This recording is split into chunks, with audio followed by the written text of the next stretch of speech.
Assalamualaikum, welcome back to Invest Saham. Pada video ini kita akan menjawab pertanyaan banyak investor ya terkait dengan saham batubara yang rutin bagi dividen, tapi harga sahamnya masih naik tinggi alias masih uptrend. Ada saham Gems, BSSR, dan juga Adro. Apakah lebih baik kita lanjut hold dan terima dividen atau kita melakukan take profit alias merealisasikan profit yang sudah kita dapat?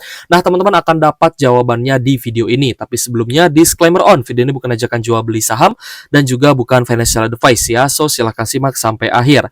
Jadi meskipun hari ini IHSG-nya anjlok guys ya 0,11% di level 7.597, tapi saham-saham batubara yang rutin bagi dividen ini masih terpantau uptrend ya guys ya. Apalagi saham Gems yang hari ini melanjutkan kenaikan sangat tinggi 19,95% di level 13.075. Lalu ada saham BSSR yang juga masih naik 1,51% di level 4.700 dan juga saham ADRO ya guys ya, atau saham Adro yang hari ini naik 0,86% di level 3.520. Nah, pastinya teman-teman pun bertanya-tanya gitu ya, buat teman-teman yang sudah beli di harga bawah atau beli di tengah-tengah gitu kan, sudah floating profit dari capital gain, dan teman-teman mungkin juga ada ya yang sudah sering dapat dividen dari ketiga saham ini dan masih hold sampai saat ini, ada juga dan banyak gitu guys ya. Dan banyak juga yang bertanya, apakah lebih baik di hold gitu ya dan kita terus dapat dividen atau lebih baik kita take profit ya karena dirasa sudah lumayan nih profitnya dari capital gain. Nah, teman-teman akan saya jelaskan ya guys ya di video ini. Jadi sebelum kita bahas guys ya, ada beberapa faktor sebenarnya yang bisa menjawab ya guys ya pertanyaan tersebut, dan ini pun sebenarnya tergantung dari style investasi teman-teman masing-masing. Ada yang capital gain approach atau suka capital gain yang mana biasanya setelah merealisasikan profit yang sudah ambil take profit ya guys ya dari sebuah saham yang naik tinggi, biasanya ada beberapa alasan kenapa dia itu melakukan take profit. Biasanya ya karena mungkin ada saham lain yang lebih bagus ya, atau sudah mencapai target. Lalu ada juga karena patah tren, atau ada juga karena akumulasinya sudah habis dan kesulitan untuk naik gitu ya. Itu beberapa faktor yang menyebabkan kenapa banyak investor yang melakukan take profit gitu ya. Mungkin karena harga sahamnya udah mentok nih, sulit untuk naik lagi dan dirasa sudah cukup ya untuk profitnya, maka biasanya para capital gain approach ini akan merealisasikan profit, akan menjual sahamnya dan juga take profit gitu guys ya. Tapi ada juga yang berpendapat bahwa lebih baik saya hold saja ya karena dividennya juga lumayan cukup besar gitu guys ya. Tapi yang harus teman-teman ingat adalah orang-orang yang hold karena ambil dividen biasanya modalnya sudah besar gitu guys ya. Jadi dividen yang mereka dapatkan pun itu juga besar. Ya, berbeda halnya dengan teman-teman yang mungkin masih di fase pertumbuhan modal, ya mungkin teman-teman juga masih harus memutar uangnya, atau mungkin teman-teman juga ada niatan ya untuk hold ya, ambil dividen sebagai dividen investor karena teman-teman itu punya pekerjaan tetap yang cukup sibuk, atau mungkin gaji teman-teman juga besar gitu guys ya, sehingga teman-teman berencana untuk terus melakukan dollar cost averaging di saham yang sama yang rutin bagi dividen seperti itu. Jadi sebenarnya banyak faktornya, tapi saya tetap guys ya akan memberikan pandangan ke teman-teman yang mungkin bisa membantu teman-teman untuk menyesuaikan style investasinya masing-masing. Jadi saya tidak mengklasifikasikannya ke investor dan juga trader, bukan seperti itu guys ya, tapi saya mengklasifikasikannya itu lebih ke dua hal ya, ke dividen dan juga ke capital gain. Orang-orang yang capital gain approach itu juga bisa dapat dividen guys, kalau misalkan dividennya itu dibagikan ketika masih dalam tren yang naik. Biasanya teman-teman yang capital gain approach itu akan hold ya meskipun di pertengahan jalan itu dapat dividen, dan itu juga sebenarnya keuntungan tambahan atau double cuan ya, dari capital gain dapat, dari dividen juga dapat. Tapi untuk teman-teman yang hold ya guys ya sampai next dividen, itu ada potensi next siklus ya, ada potensi next cycle gitu ya, atau siklus selanjutnya yang mungkin saja ketika harga sahamnya sudah naik tinggi, ada potensi harga sahamnya turun lagi meskipun ya mungkin tidak turun sampai di area bottom sebelumnya. Nah, di sini kita akan bahas satu persatu guys ya. Yang pertama dari saham Gems ya, karena memang ini berbeda berbeda sudut pandang ya guys ya dari setiap saham yang kita sebutkan tadi. Ada Gems, BSSR dan juga Adro. Ini cukup ada perbedaan lah ya.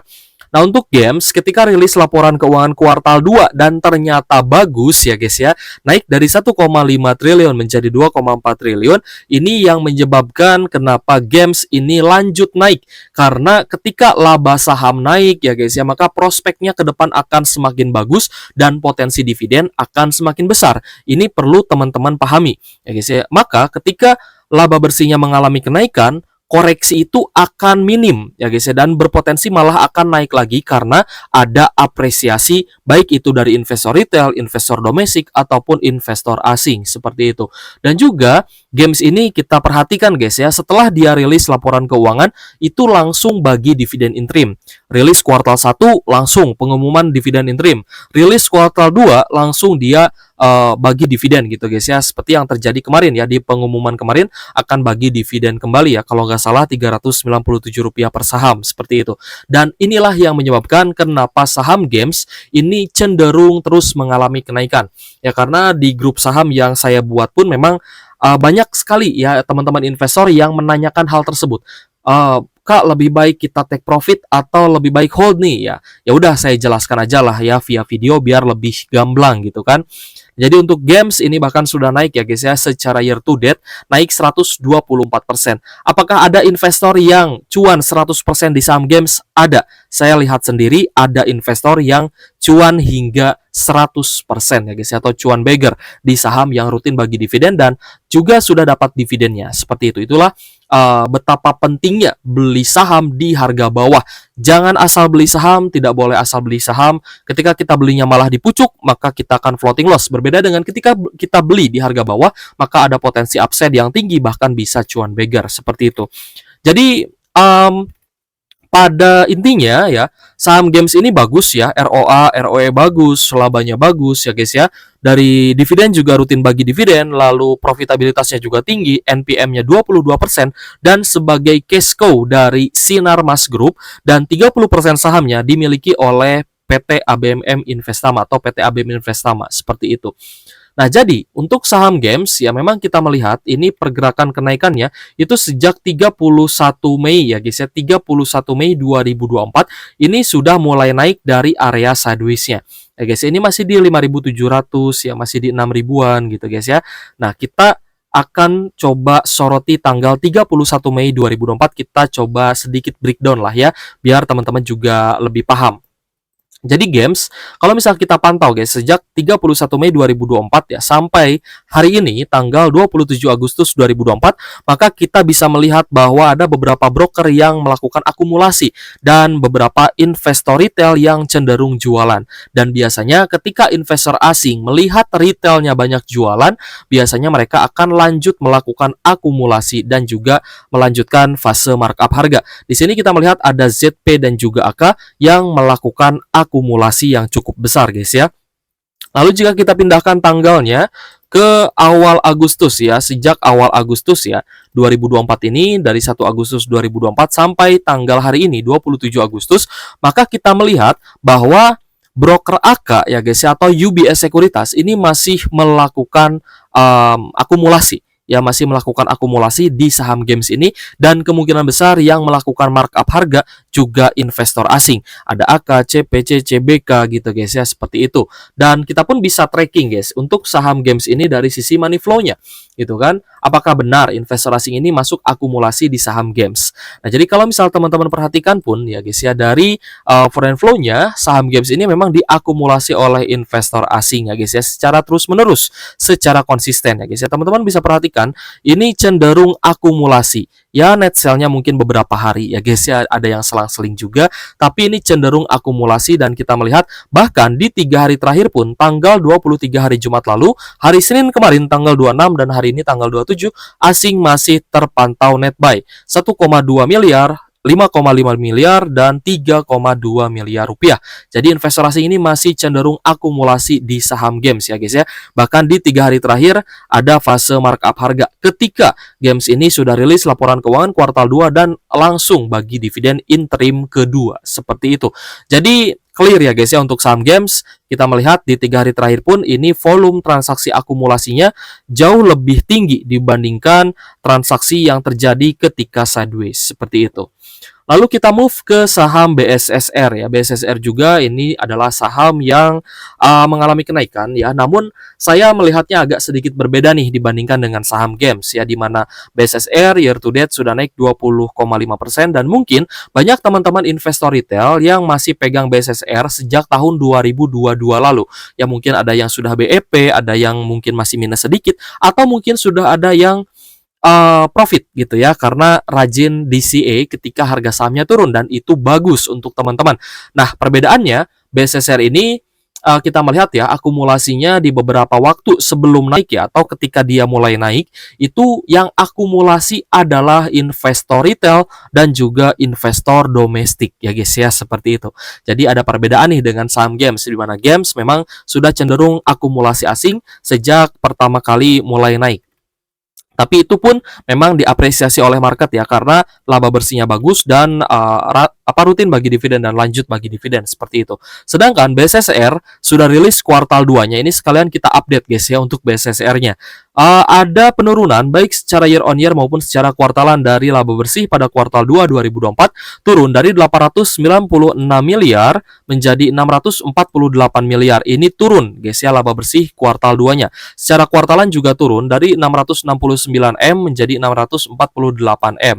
Lalu dari faktor lain kita lihat NPM-nya bagus dan juga rutin bagi dividen yield-nya pun besar gitu guys ya, karena harga sahamnya kan ini naiknya sebenarnya masih wajar ya untuk BSSR ya, tapi masih kuat untuk uptrend.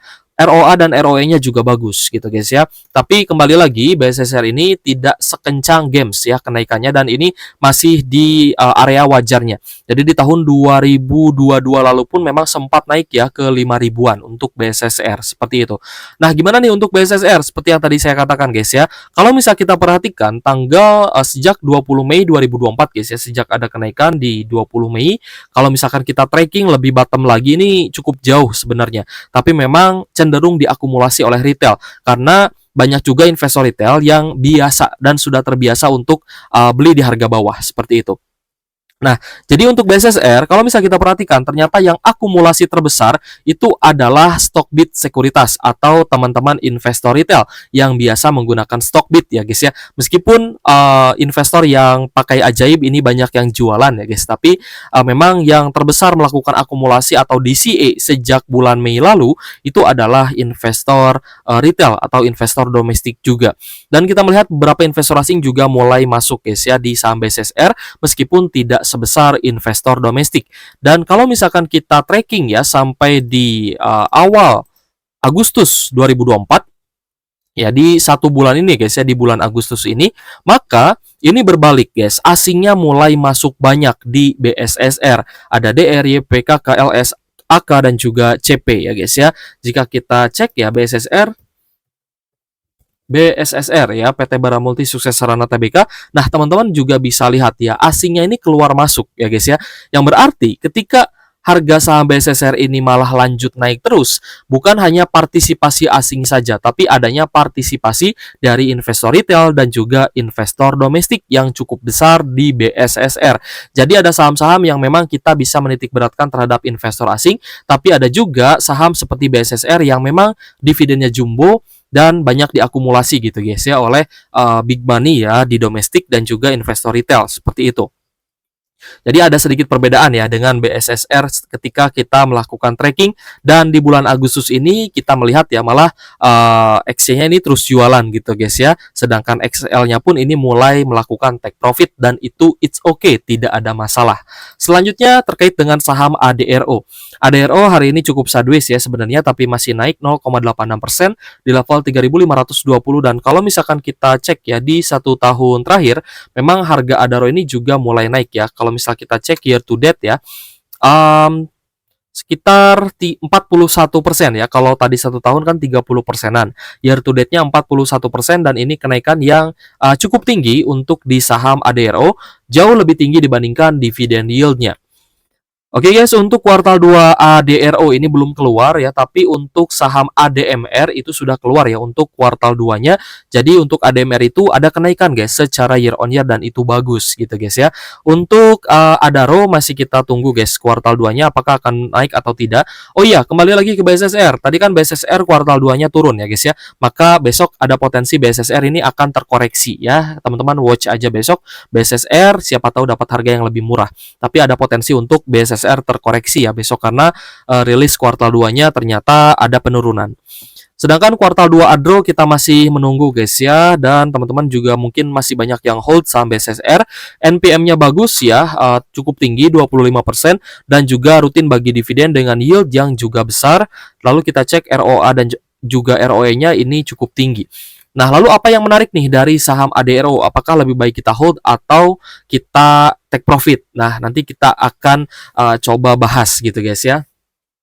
Untuk ADRO, kalau misal kita perhatikan guys ya, sejak 1 Mei 2024, tepatnya itu kalau misal kita cek guys ya, sebelum pembagian dividen, karena saya yakin banyak juga teman-teman yang buy on weakness ya guys ya di ADRO ketika dia di harga 2.300 ya, meskipun ada ya investor yang buy on weakness tapi tidak banyak ya yang sanggup hold gitu guys ya. Nah, kalau misalkan kita tracking ya ketika volumenya ini mengalami kenaikan, maka kita melihat juga di sini investor asing mendominasi akumulasi di saham ADRO. Ada AK, BK ya guys ya yang akumulasi sangat besar di saham ADRO. Kembali lagi, ini terkait likuiditas saham ya guys ya. Kenapa tidak banjir atau akumulasi besar di games? Karena likuiditasnya rendah.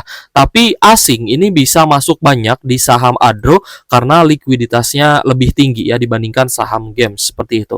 Dan kalau misalkan kita tracking ya guys ya sampai di 1 bulan ini, 1 bulan Agustus, ini investor asing masih terpantau akumulasi. Ya, BK masih akumulasi, tapi kita melihat ya bahwa di bulan ini itu cenderung diakumulasi oleh beberapa broker ya guys ya, broker domestik dan juga bisa dipakai oleh retail. Bisa juga dipakai oleh investor asing sebenarnya. Nanti kita akan tracking ya guys ya dari money flow-nya. Nah, ada PDSSSQ, BK dan AK cenderung sudah take profit. Coba kita cek ya saham ADRO. Untuk ADRO hari ini masih ada net buy asing 30,4 miliar. Jadi ini masih bagus guys ya. Dimana di 2 hari terakhir kita melihat ya ada net sell. Meskipun net sell ini masih kalah ya guys ya oleh akumulasi di tanggal 22 Agustus yang sebesar 100 miliar. Bahkan kita melihat ya kita tracking lebih jauh lagi itu sempat akumulasi besar juga sekitar 30 miliar, 35 miliar, 78 miliar dan yang paling besar memang kemarin ya tanggal 22 Agustus itu mencapai 100 miliaran di saham ADRO. Jadi gimana Kak maksudnya kita tracking saham ADRO, saham BSSR dan juga saham games? Intinya gini, ketika teman-teman itu masih punya saham games, BSSR dan juga ADRO di harga bawah, ketika akumulasinya ini masih bagus ya guys ya, money flow-nya ini masih bagus, masih terpantau adanya akumulasi besar, maka teman-teman masih bisa hold. Entah itu yang dividen investor ataupun teman-teman yang mau ambil capital gain-nya masih bisa di hold ya. Silahkan di hold selama akumulasinya masih bagus. Nah, di sini kita akan breakdown juga guys ya cara berpikir bagaimana agar kita lebih mudah menentukan apakah lanjut hold atau take profit. Tapi ya yang tadi pun sebenarnya cukup gitu ya. Tapi cuman di sini kita coba perjelas.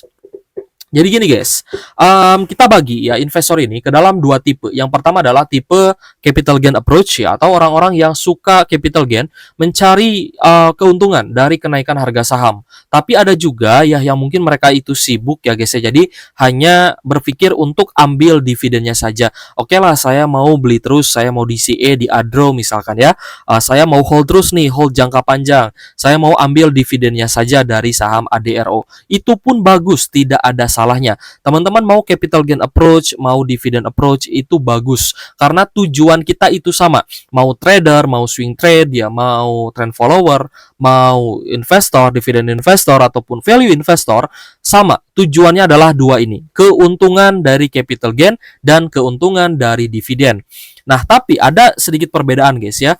Capital gain approach ini akan ambil posisi untuk siap take profit. Ingat guys, posisinya siap untuk take profit jika yang pertama akumulasinya sudah habis atau berbalik distribusi gitu ya.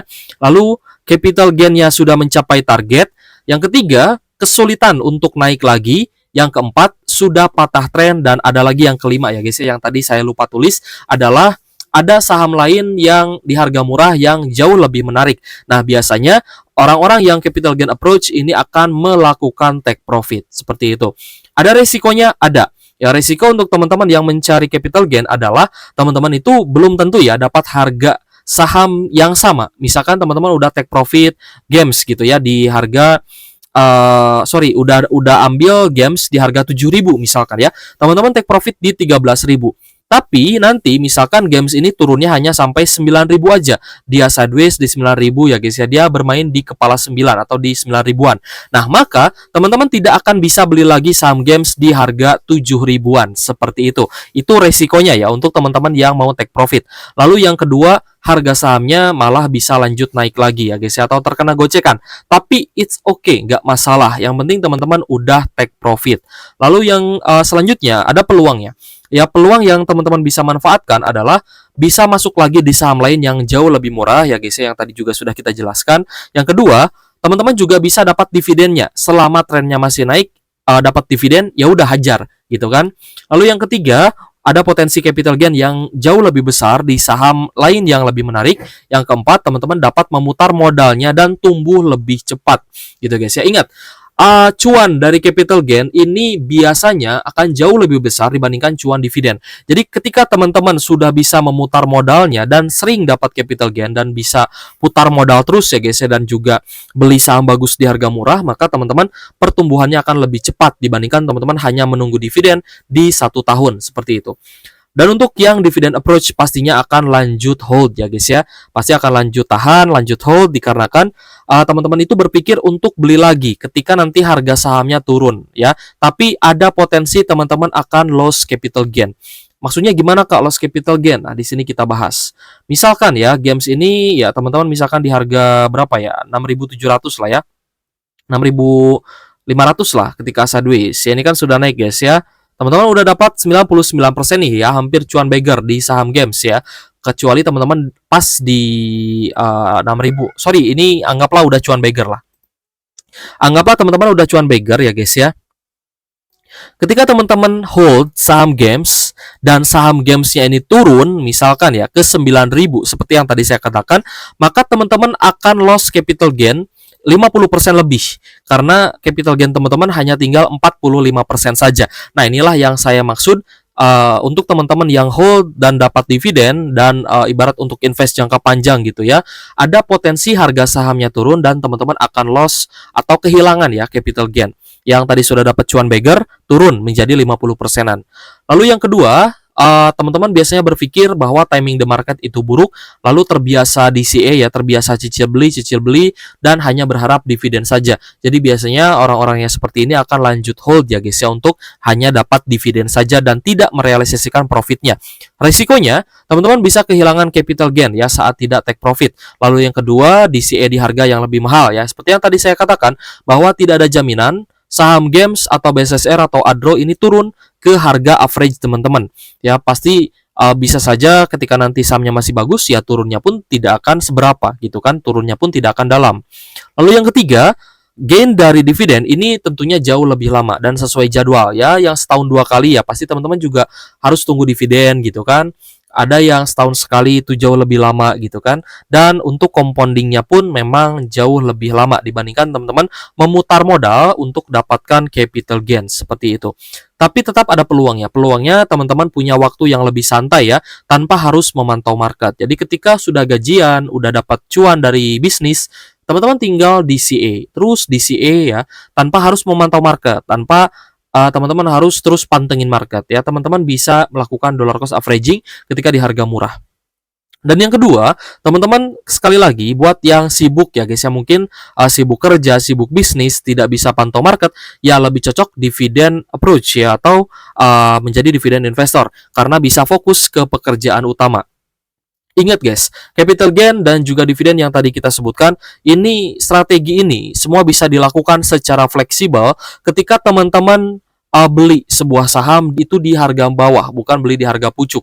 Karena ketika ada potensi anjlok ya guys ya, atau ada potensi dia turun setelah all time high, setelah naik tinggi, maka teman-teman tidak akan terlalu panik, tidak akan terlalu khawatir. Ya udah, saya kan masih cuan, tinggal di TP saja gitu kan. Nanti beli lagi itu bisa.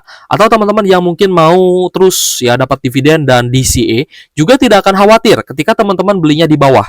Ingat guys, DCA itu bukan kita beli di harga berapapun, tapi tetap belilah saham bagus di harga bawah ya, bukan beli saham bagus di harga pucuk seperti itu. Saya rasa cukup guys ya untuk pembahasan kita pada video ini. Kita sudah bahas games, BSSR dan juga Adro. Ya, kesimpulannya masih bisa di hold selama akumulasinya masih bagus ya guys. Dan sejauh ini kita melihat games, BSSR dan Adro akumulasinya masih sangat oke, seperti itu. Kembali lagi disclaimer on ya, video ini bukan ajakan jual beli saham. Oke guys, thank you for watching. See you on the next video.